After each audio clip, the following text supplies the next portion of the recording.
ছাত্ৰখালীৰ 124 নং বুথত প্ৰধানমন্ত্ৰী নৰেন্দ্ৰ মোদীৰ মন কী বাত অনুষ্ঠান সম্পন্ন। আজি দেশৰ প্ৰধানমন্ত্ৰী নৰেন্দ্ৰ মোদীৰ মনৰ কথা ব্যক্ত কৰাৰ এক ৰেডিঅ' বাৰ্তা অনুষ্ঠান মন কী বাত অনুষ্ঠান হাজো শুৱালকুছি সমষ্টিৰ ছাত্ৰখালীত অনুষ্ঠিত হয়। হাজো শুৱালকুছি বিধানসভা সমষ্টি তথা হাজো মণ্ডলৰ অধীনস্থ কুলহাটী চেঁচামুখ পাঁচগাঁও গাঁও পঞ্চায়তৰ অন্তৰ্গত 4 নং ৱাৰ্ডৰ 124 নং বুথত মন কী বাত অনুষ্ঠান অনুষ্ঠিত হৈ যায়। এই অনুষ্ঠানত শক্তিশালী নেতা বিজেপিৰ প্ৰাৰ্থিত্ব প্ৰত্যাশী বনমালী দাসে অংশগ্ৰহণ কৰি প্ৰধানমন্ত্ৰী নৰেন্দ্ৰ মোদীৰ মন কী বাত অনুষ্ঠানৰ বিশেষ তাৎপৰ্য সন্দৰ্ভত উপস্থিত ৰাইজক আলোকপাত দাঙি ধৰে।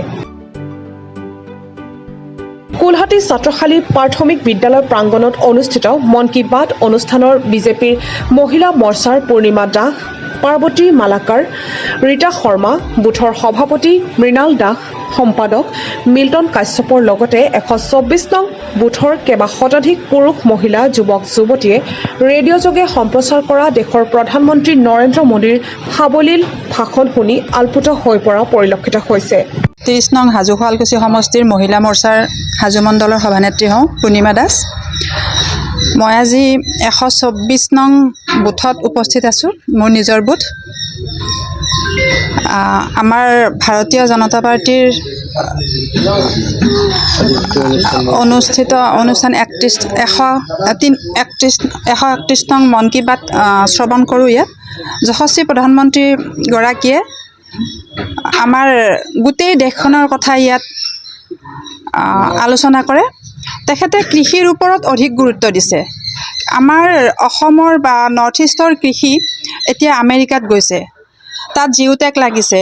গতিকে আমাৰ কৃষকক প্ৰাধান্য দিছে প্ৰধানমন্ত্ৰীগৰাকীয়ে অতিকৈ বেছি গুৰুত্ব দিছে মহিলাখিনিক। আমাৰ প্ৰধানমন্ত্ৰীৰ জৰিয়তে মই প্ৰতিজনী ভাৰতীয় মহিলাক, আমাৰ অসমৰ মহিলাক আহ্বান জনাওঁ যে পুনৰবাৰ বিজেপি চৰকাৰ হওক, ভাৰতবৰ্ষত হওক, অসমত হওক, আগন্তুক বিধানসভাত ভাৰতীয় জনতা পাৰ্টীৰ জয় কামনা কৰি প্ৰতিগৰাকী আইমাতৃক, প্ৰতিগৰাকী কাৰ্যকৰ্তাক মই শ্ৰদ্ধাৰে আবেদন কৰিছোঁ যে আকৌ অসমত ভাৰতীয় জনতা পাৰ্টীৰ চৰকাৰ হওক। আপোনালোকে সকলোৱে ওলাই আহক। নৰেন্দ্ৰ মোদী ডাঙৰীয়াৰ চৰকাৰ হওক, হিমন্ত বিশ্ব ডাঙৰীয়াৰ চৰকাৰ হওক।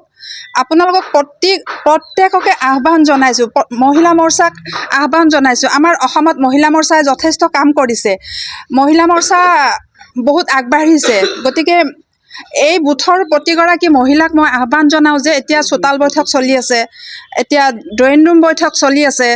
প্ৰত্যেকগৰাকীয়ে এই কাৰ্যসমূহত অংশগ্ৰহণ কৰক।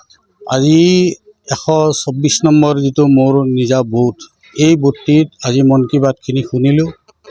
মাননীয় প্ৰধানমন্ত্ৰীৰ যিখিনি অৰ্থনীতিৰ ওপৰত আৰু উন্নয়নৰ ওপৰত যিখিনি গতিশীল দিশ আজি গোটেই ভাৰতবৰ্ষত নহয়, আজি গোটেই বিশ্বতে উন্নতিৰ শিখৰত আছে।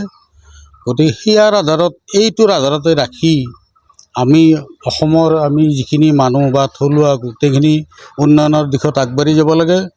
আৰু ভৱিষ্যতে ভাৰতবৰ্ষত বিজেপি চৰকাৰ থাকিলে এইখিনি সম্ভৱ।